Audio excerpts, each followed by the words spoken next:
Bali, ito po yung bahay nitong more or less sa 5 hectares. Ayan.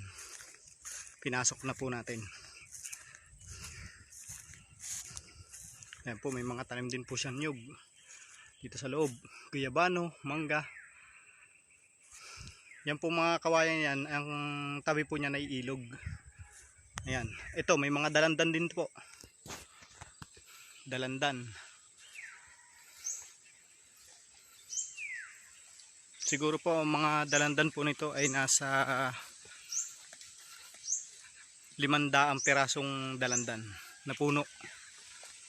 Yan, may chiko rin po tayo. Yan. Meron din po siya dito sa loob na 2 bakanteng CR. Tapos po yung may bakod na yan. Yan po ay dating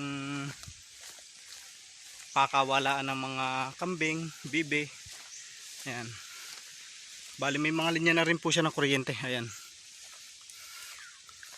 Ayan. Nagsukali na po eh. Gubati na. Dati po siyang pinagkukulungan ng mga kambing at bibe. Ayan. Ito po yung loob.